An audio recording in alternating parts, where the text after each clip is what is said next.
Alright, this video is going to be talking about the prototype Pantheon boss.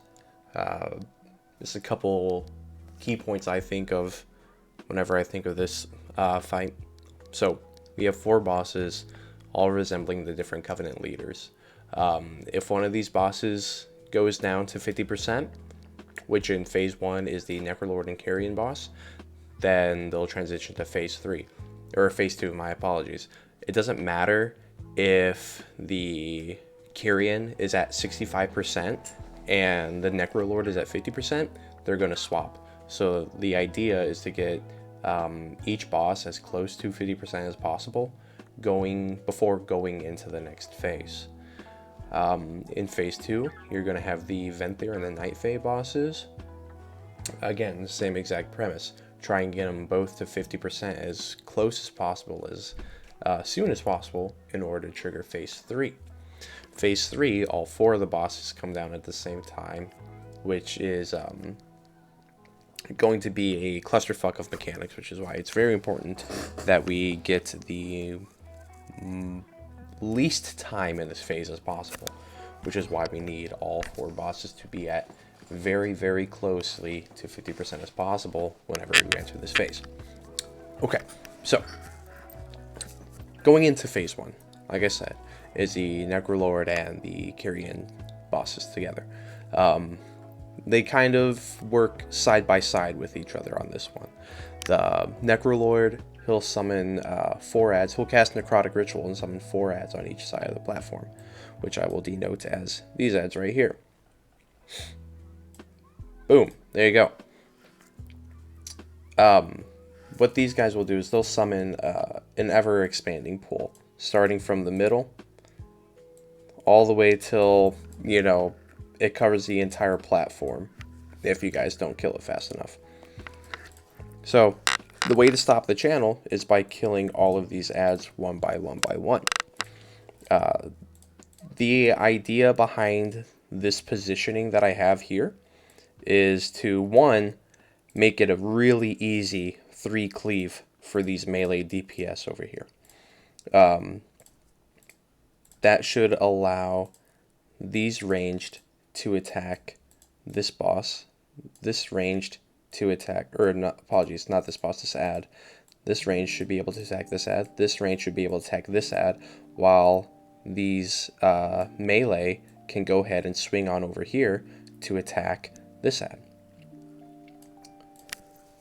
That's the easiest and simplest way that I know of to, 1, avoid this expanding pool from ever reaching you guys in ranged, and 2, making efficient use of the space that we have and the allies we have.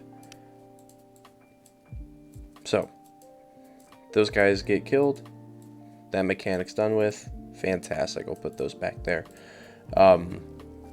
If you're ever inside of the pool, it's going to deal a good chunk of damage and apply, I think it was at 100% heal reduction to anyone inside of it. So don't even try to dip inside of it, just kill the adds, pool disappears, good, we're done with that. Alright, so next, there is an ability called Runecarver's Death Touch. It places a 30-second dot on random players. It deals small ticking damage, and it will deal quite literally lethal damage to anyone in that 8-yard radius of that player. So let's say that this guy here, I'll put this on top of him. This denotes that he has the debuff. So if this ranged player is within 8 yards of this guy, when this blows up, well, now they're both dead. So it's important that, you know, I believe it's your responsibility as the person who has the dot to make sure to stay away from anyone within 8 yards, first of all. Second of all, you know, in the off chance that we don't get it taken care of. Second of all, this is what I was meaning when I said the Carrion and the Necrolord kind of go side by side. The Carrion boss will occasionally place down an ability called Bastion's Ward. I will denote that with this little guy. It's probably not actually all that big. It's probably about that big. So these Bastion wards are very useful because what it's going to do is a player is going to come in here. The player is going to come inside of this Bastion's ward. This prevents the lethal damage from this dot, and it also reduces all damage and healing to anyone inside of it. So if there's ever positioning to where you're inside of one, you know, you're inside of here, it spawns, get out of here, so that way you can still deal damage to the bosses. That was a quick little sidetrack. So what's going to happen is the person with this dot is going to come inside of here. They're going to say, dispel, squinch. Dispel squinch. And then one of the healers is going to be like, oh, you know, he must be safe. He's inside of the ward. I'm going to go ahead and dispel him now. What that does is that immediately gets rid of this dot. It is no longer present in the fight. No one dies, and the dot doesn't spread.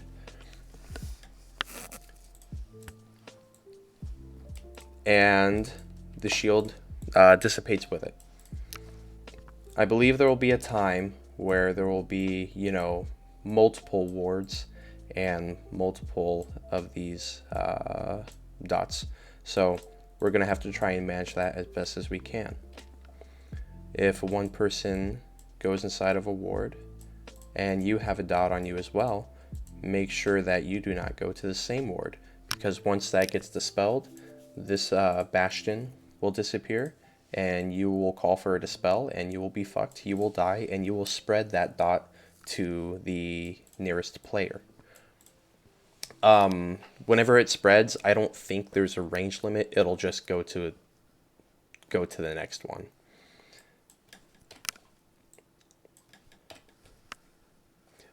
On top of that, the Necrolord boss himself has an interruptible cast. It's called Gloom Bolt. It just targets a random player, deals a moderate amount of damage, and it places a healing absorb on you. The way to deal with this is just by having an interrupt group. I'm not entirely sure how many people it'll take, but I wager probably 2 to 3 people should be able to make use of interrupting every single Gloom Bolt. The Carrion boss has a handful of mechanics to deal with. I think it's rather easy, honestly. So on top of the bastions that they drop down, she also has Windswept Wings, where I believe she'll fly up to any corner of the platform and start casting for 12 seconds. During this cast time, she'll be throwing spears at players' feet. Multiple different swirls will be on the ground. Avoid those so that way you don't get hit by the spear. If you get hit by the spear, it'll deal heavy damage real quickly and it'll impale you.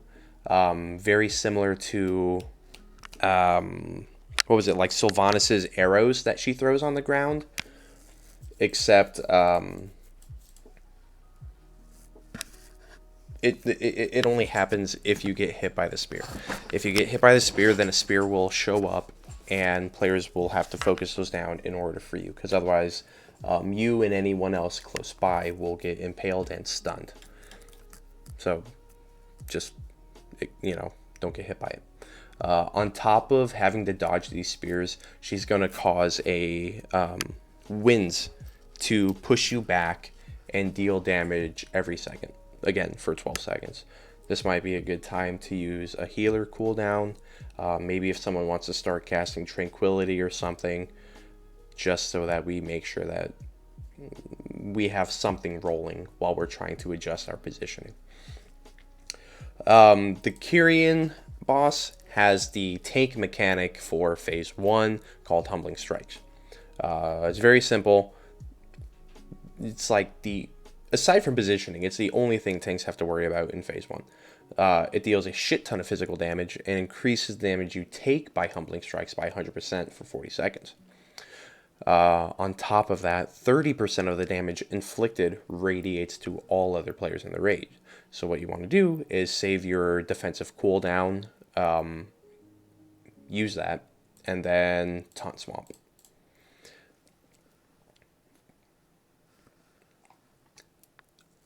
I think that's about all the concerns I have for Phase 1. So let's talk about Phase 2. Right here, I think we're having a lot more leniency in terms of positioning. I don't think it has to be anything as strict like how it is for Phase 1, where we want people to be spread out in this kind of a manner, just to help deal with mechanics. I don't think there's anything like that in Phase 2. So, Phase 2 has both the Venthyr and the Night Fae bosses. The Venthyr boss has the passive Burden of Sins that were present in Sire Denathrius. Honestly, the Venthyr boss has, I think, almost every mechanic similar to Sire Denathrius and Castle Nathria. So, if you get hit by any of the Venthyr mechanics, then you will get a Burden of Sin stack. It deals light damage every 2 seconds. You don't get rid of it except by going into the next phase. That's when they'll reset. Don't get hit by mechanics, you don't gain Burden of Sin stacks. There is the Hand of Destruction, just like, again, in Castle Nathria. He'll suck everyone inside and then create an explosion at that point after 6 seconds. Deals reduced damage the further away you are, so everyone's going to get out of dodge, and he will shortly afterwards cast a Sinful Projection.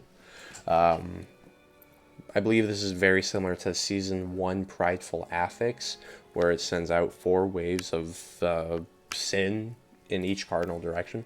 So the play during this is after he casts Hand of Destruction and everyone is grouped inside, you know, maybe use like a Stampeding Roar or Wind Rush Totem. That should give everyone a good amount of chance to spread out across the room to make sure that we're not having any issues with, one, the explosion that Hand of Destruction causes, and 2, the waves that the Anima Sins will cause. After those waves of sins are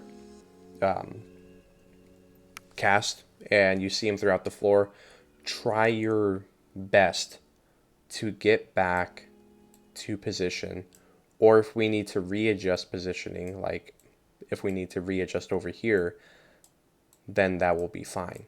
We just need to make sure that we're interrupting the Night Fae boss while dodging these mechanics. And there could be, you know, a handful of reasons as to why we might need to reposition. That will be something that will be called out if necessary by the raid leader. Otherwise, we should be able to keep a very similar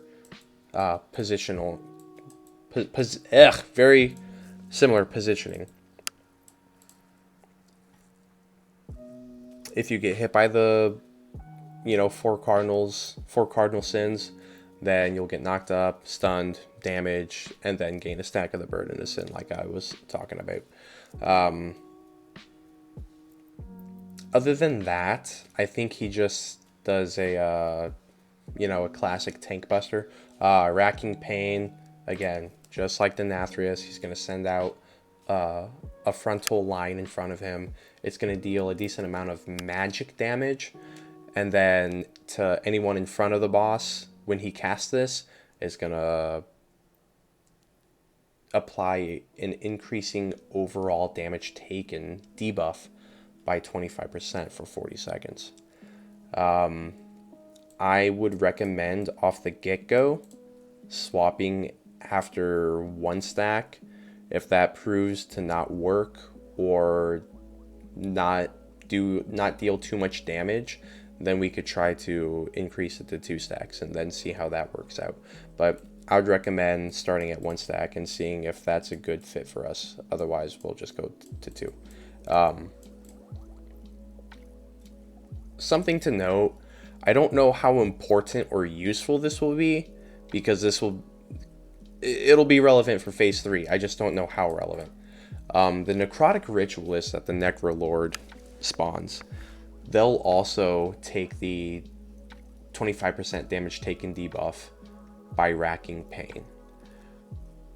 My biggest issue is I'm not sure if the positioning will be worth the sacrifice for the damage taken debuff.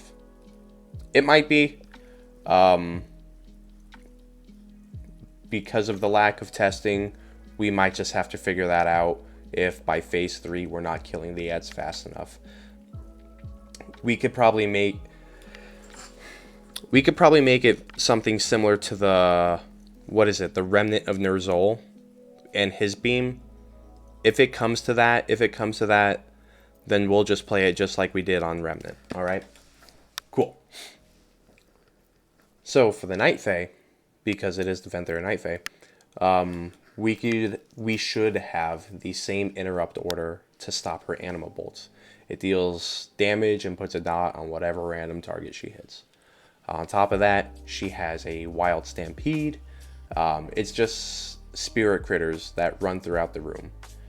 It's always going to be in a straight line. There might be multiple stampedes, but it's always going to be in a straight line. It deals a decent amount of damage. It's going to knock you back if you get hit by it. And then she also casts an Anima Storm. It sends out several storms, originating in her melee space, spiraling outwards towards the range. If you went on the bottom, if you went in the phylactery in Kel'Thuzad, it's very similar to his phylactery tornadoes. What I think to be her most important mechanic are Withering Seeds. There's going to be 4 Withering Seeds spawned in just about the middle of the center of the room. These will either be healed to full or they'll die. The only reason why they will die is if you do not heal them. They will passively lose health while they are still alive. If you heal them to full, well, then they will bloom, they will despawn, they'll grant all raid members a stackable 25% healing done buff for 30 seconds. If they die, they'll deal a chunk of damage to you. So just, don't let them die. Ideally, you will want to try to overlap these and keep the buff on you as long as possible. So if we're at 5 seconds or so of the healing buff, then there'll be a call. Let's say we have each one that we have these labeled because we're smart people and we're not monkeys, and it's going to be a lot easier to say, hey, let's heal up purple now. Our stack is almost gone. We need to refresh the stack. Okay, so let's say Star's already out of the picture because we already healed Star off the get-go. We have a 25% stack on us, 25% buff on us. We're about to lose it. Toddy says, all right, let's heal purple.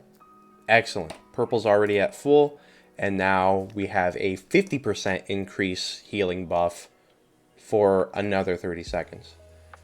We don't want to be ignoring these.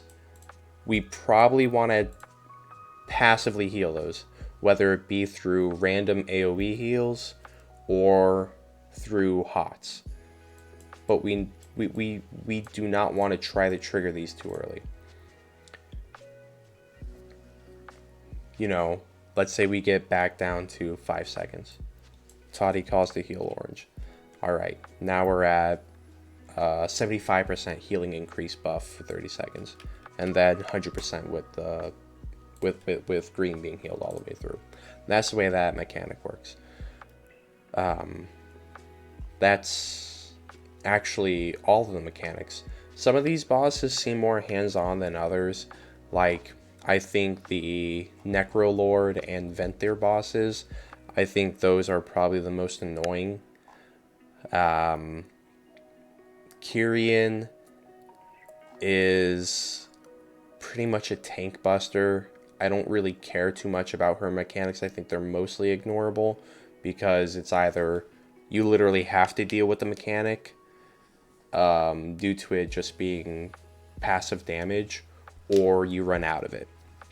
You know, the only thing is that the tanks have to make sure that they don't get hit by more than one stack at a time of the Humbling Strikes, right? And with Night Fae, you just have to interrupt her casts while cleaving, because it's 2-target cleave at this point, and just avoid the stuff around the room, you know? The thing that's destructive is Kyrian forcing you to change your position due to the suck-in and explosion and the prideful affix, and the Necrolords quite literally lethal dot and the ads that they spawn. So if I were to put it in order of importance, I would say it'd probably be Necrolord, Venthyr, Night Fae, Kyrian. However, I'm not sure how relevant that is, because we have to get the bosses to be as close to each other's health percentage as possible, at least for Phase 1 and Phase 2. In Phase 3, there are no new mechanics, but all of the bosses are now spawned all at once. With that in mind, I think we should go back to Phase 1 positioning, because now we're reintroduced to the Necrolord, and he's the entire reason why we had this positioning in the first place. So that way we could deal with the ads that he spawns as soon as possible, right? At the beginning of Phase 3, we're going to want to make sure that we interrupt the Necrolord and the Night Fae bosses. So that way they're not standing out over here in Kingdom Come, and we could group up. Once they're grouped up, we'll burn Lust, and then we'll have 4-target cleave. If you don't interrupt the bosses, you're just straight up trolling, right? At this point, we'll probably have 2 separate groups. You know what? Scratch what I said earlier when I said have the same group interrupt the Night Fae boss.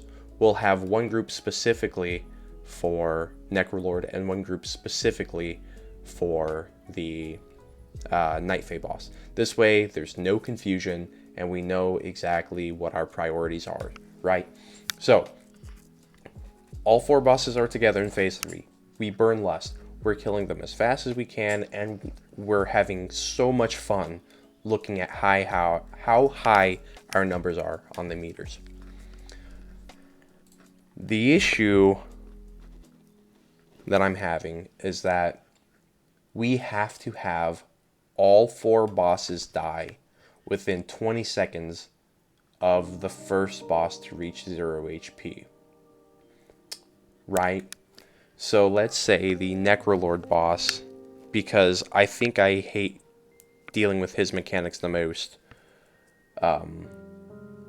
Necrolord reaches 0 HP, right? He starts casting something, and if he gets it off, because one boss is still at 1 HP by the time we hit 20-second mark. Well, he comes back to life at 100% health. And then the second boss comes back to life at 100% health. The third one comes back to life at 100% health, because we cannot burn the Necrolord at 100% to 0 in 20 seconds. I don't think there should be a specific boss that we have to burn down. I think if it gets close enough, then we could burn the Necrolord boss and then 3-target cleave. I don't think that should be an issue,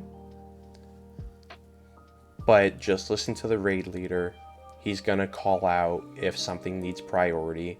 If we have one boss at 10% and another at 20%, then we're probably gonna swap to the 20% boss. Again, these all have to die within 20 seconds of one boss reaching 0 HP. Otherwise, it's just a wipe. We can't do anything about it. I think tanks should continue to keep the bosses faced away. Make sure that we could probably have them something similar to this, to where Sire Denathri, or the Venthyr boss is facing this way, right?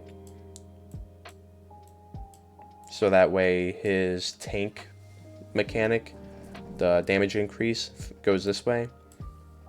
And then it doesn't really matter, but as long as these other bosses are facing outwards, who is it, the Carrion boss, they could be facing this way. This again just helps so that melee, the bosses aren't parrying their melee attacks, and they could just not have to worry about positioning. Honestly, I think that's about all I have in terms of how I imagine positioning and mechanics to go down. Let me know if you guys have any thoughts on this. I'm just basing my information off of various and limited PTR runs that I've seen. That's it. Thanks for taking the 25 minutes to watch this, guys.